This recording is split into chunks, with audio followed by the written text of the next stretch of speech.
This is NDTV. And you're watching NDTV Prime. In association with Micromax. Nothing like anything.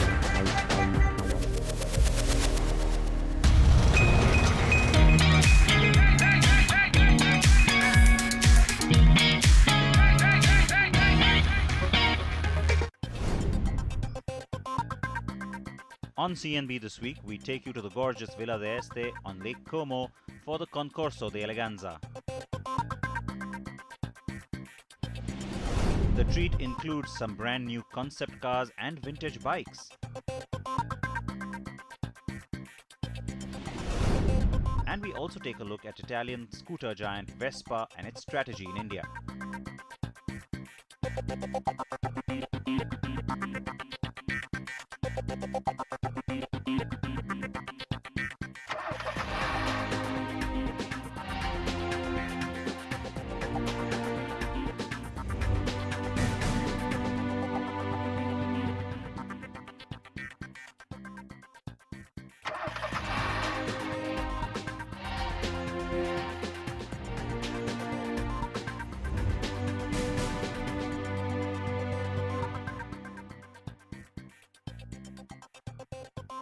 Buongiorno and welcome to the Car and Bike Show, CNB, right here on the NDTV network. I'm Siddharth Vinayak Partner. This week we come to you from the very beautiful Lake Como in Italy. Now this is where every year there's a very special event on the automobile calendar, and we thought we'll bring you all the details from the Concorso D'Eleganza at the Villa d'Este. Now that is the famous Villa d'Este right behind me. This is where all these cars come in. They're by invitation only, and there are some exclusive machines. These are sometimes prototypes, sometimes production cars, and they've sometimes never been shown outside of their private collections. So it makes it really special, and I can't tell you, I am thrilled to be here. Let's get straight into all of this beauty that surrounds me.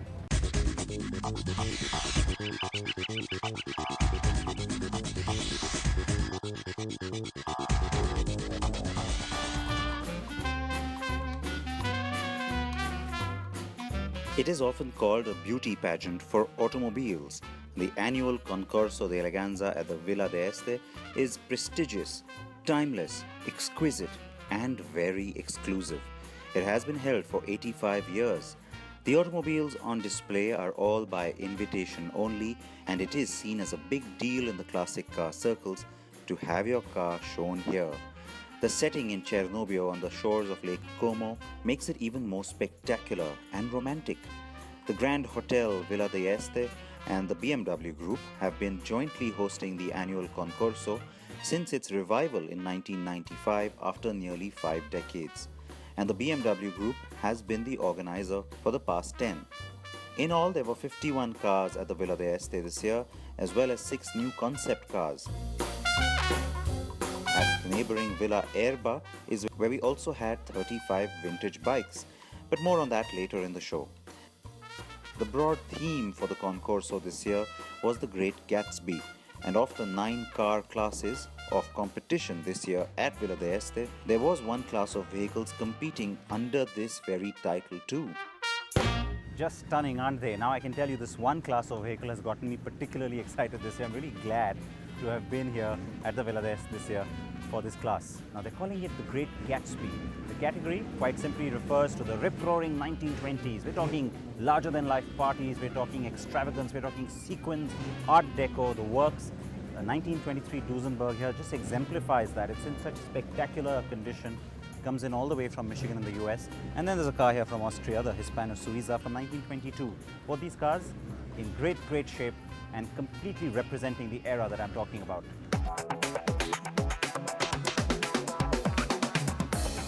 Other classes included Gone with the Wind, which represents the stylish cars of the 1930s. The Villa d'Este style, which is Italian automotive couture. Alfresco motoring for 2 or roadsters. Le Fuori Serie or Flights of Fantasy, a special Maserati class, gentleman drivers, Da Corsa or cars from the track, and finally a commemoration to 110 years of Rolls-Royce. Beautiful coachwork in a boat tail fashion done by Gurney Nutting. This car is just in such beautiful shape. Now, this is of course a Rolls-Royce, a 7.6 litre, 6-cylinder engine, very powerful and extremely beautiful too. Yes, the 1934 Phantom 2 was very special indeed. In fact, in each of the classes you could see some real gems. After all, to be invited to this Concorso in itself means that the car is a masterpiece. The history of the product, its antecedents, and the detail in which it has either been restored or maintained is what decides who wins, including the big prize, Best of Show by Jury, and the Coppa d'Oro. BMW always unveils a concept car and bike at the Villa d'Este. BMW Motorrad celebrated 90 years at this event last year, and so a concept motorcycle that signals the direction ahead was what we got this time. The concept roadster is powered by a 2-cylinder boxer engine with an 1170cc displacement that punches 125 bhp. Peak torque comes in at a hearty 125 Nm.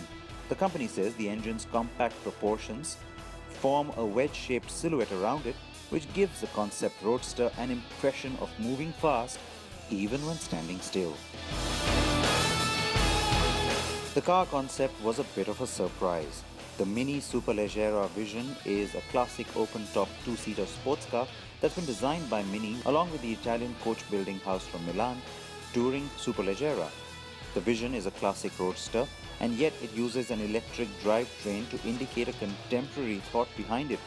You do instantly get a sense of a classic British roadster. That said, the face of the car seems a bit exaggerated and perhaps almost too hemmed in by Mini's new design look. Will Mini ever make such a car? Well, it's doubtful, but given how the brand has surprised us, this could be a Mazda Miata-like success story waiting to happen. One that allows Mini to stretch the boundaries of its brand yet again. Now, back to the classics. I told you there are some rare cars here. So rare, there's only one of them that was ever made. The Maserati V4 from 1929 is one such example. Now when you think V4, we're not talking about 4 cylinders, we're talking 4 times that. This is a 16-cylinder car. It was developed and designed to be a Formula 1 car and also do a little bit of road duty, but it was just so expensive and complicated to make that they couldn't go beyond one because they couldn't find buyers for it. Finally, there was a rich doctor here in Italy who decided that he wants to have one in his garage. And you know what? He did something special with it after buying it. He put something at the rear to tell the whole world the car has 16 cylinders. Take a look.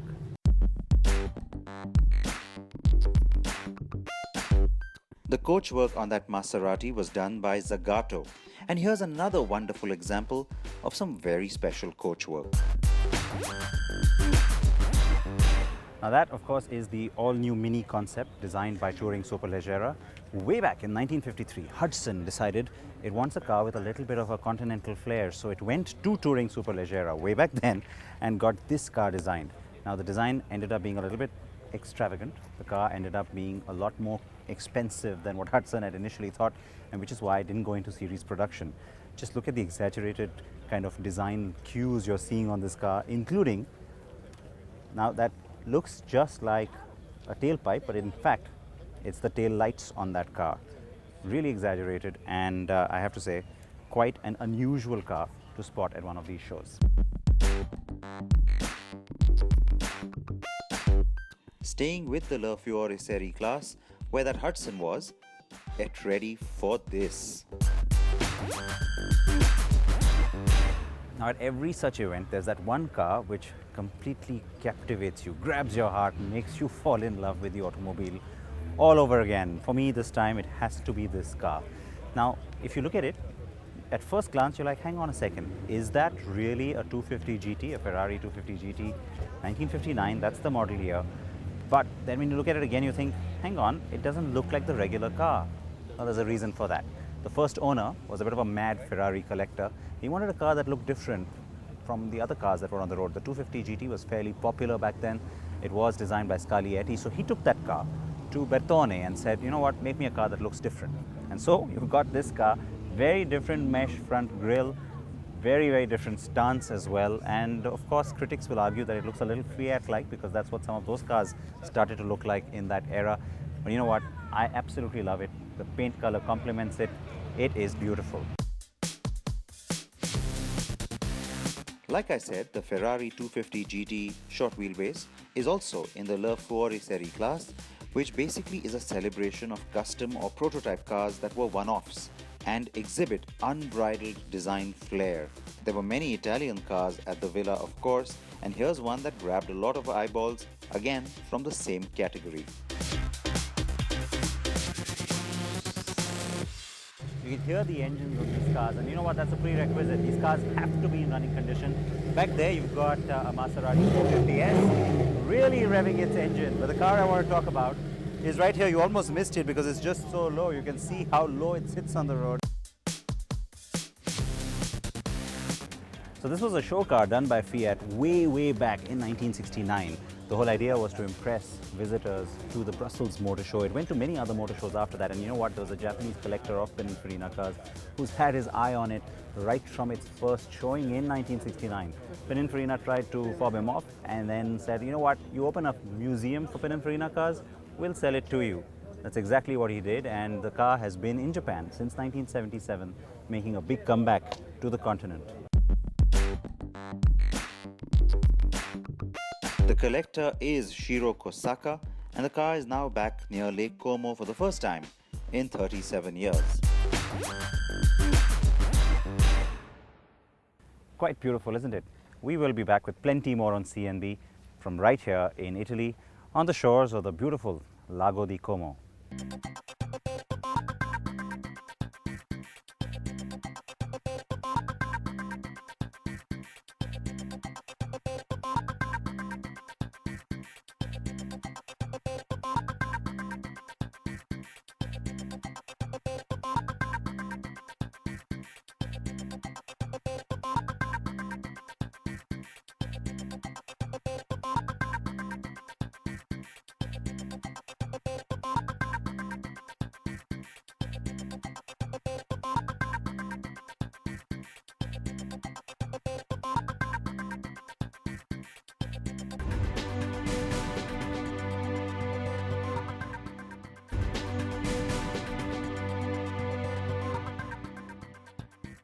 Ciao, welcome back to CNB. Now, while we're here in Italy, I'm stepping away from all of these classic automobiles just for a second to talk about an Italian brand.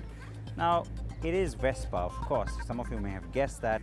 Here's a company that's come into the Indian market a while back. It is now trying to go a little bit into the bigger league in terms of the kind of volumes it wants. There are different models now in the market. So what is the Vespa strategy? Bala spent some time with the company back home in Kerala to find out.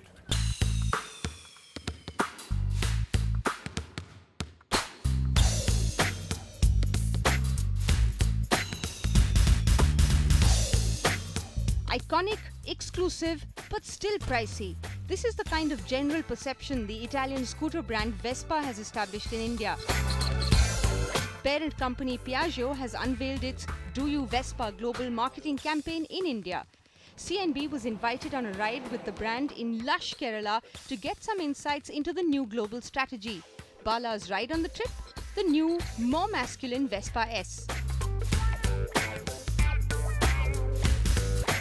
Our recent review has shown that the scooter isn't just good looking, it has impressive riding dynamics as well.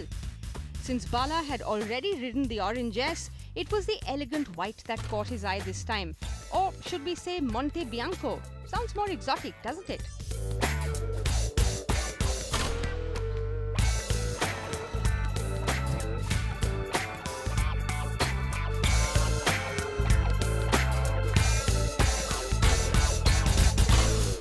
So this is probably the most fun part of our short ride, to explore the backwaters. So what better way to explore the backwaters than on a ferry?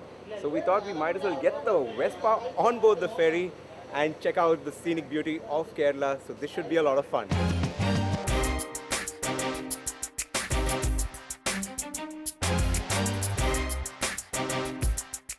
It was a 1-hour ferry ride from Kumarakom to Mannakunnam, gliding through the backwaters, and onlookers were pleasantly surprised to see a Vespa on board. After all, Vespa scooters make heads turn with their retro looks, don't they? Now, given the positioning of its scooter portfolio, Piaggio doesn't seem to be in any hurry to shore up volumes here in India. The company believes Vespa customers are different, more independent and definitely more evolved than regular scooter owners, and so they don't mind paying the extra premium that a Vespa commands. In fact, the next product in the pipeline is the super exclusive and very expensive Vespa 946, expected to be priced at around 8 lakh rupees as it will be imported as a CBU. We got a glimpse of it at the Auto Expo, and from the looks of it, the 946 would be a formidable flagship model when it does arrive in a few months from now. Globally, the 946 is sold in the 125cc and 150cc variants, and Piaggio might just surprise the market by bringing the 150cc model to India.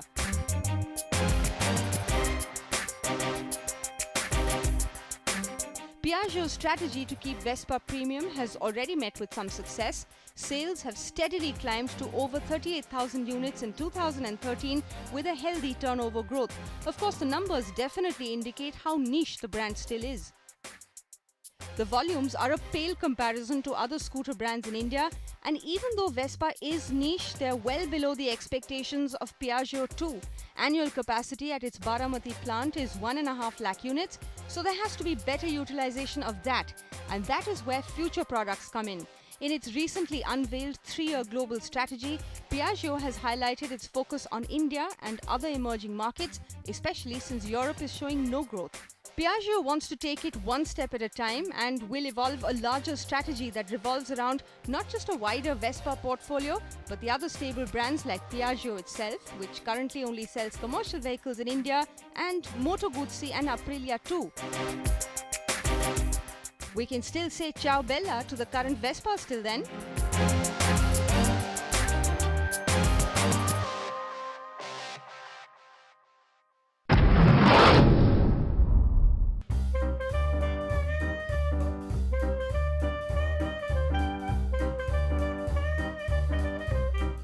The Villa Erba is a short boat ride away down the same shoreline on Lake Como.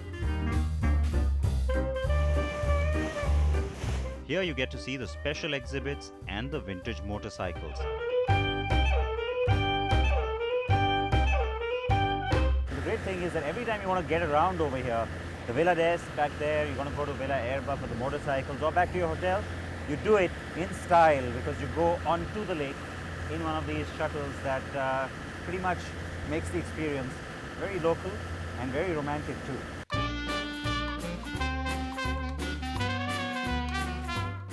The bikes too were broken up into 6 different classes.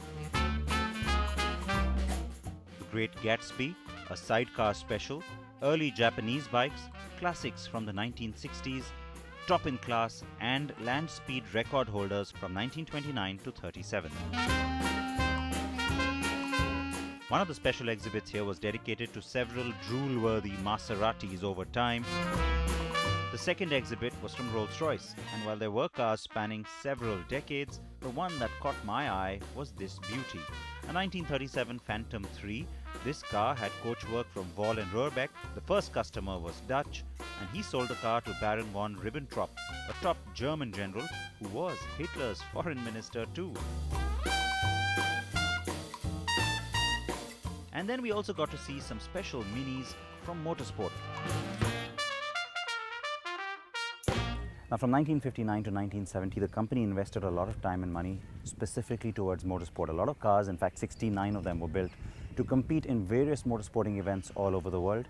This particular one here is from 1966. It won the 1,000 Lakes and the Czech rallies, and both by a nice strong margin. Back at the Villa d'Este, meanwhile, we also want to show you the special exhibit of the contemporary concept cars, including the all-new Lamborghini Zagato concept, and then cars we've shown you from various motor shows, the Maserati Alfieri, the Volvo Concept Estate, and the Giugiaro Parcours.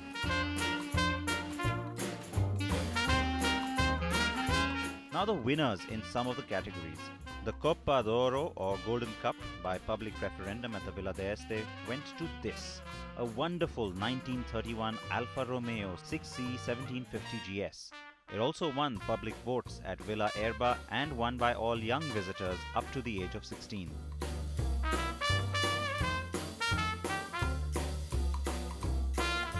The Hudson won the prize for the best preserved post-war car, and the overall jury prize went to the Maserati 450S Racer from 1956. Another Maserati, the 8-cylinder Alfieri concept car, won the best concept prize. And in bikes, it was the 1929 Opel Moto Club Supersport that ran away with top jury honors. An idyllic setting like this makes you think, makes you ponder about just how many more cars there are left to drive in this world. Right, you got to react to what you've seen on the program today, folks. Write in with all your thoughts, all your reactions and all your comments. Any suggestions you have, you know how to get in touch with me. Until next week when I will be back, please wear your seatbelts, please wear your helmets. And remember, there's plenty coming up on NDTV Prime, on what we call Auto Prime, every weeknight at 8:30 p.m. Arrivederci.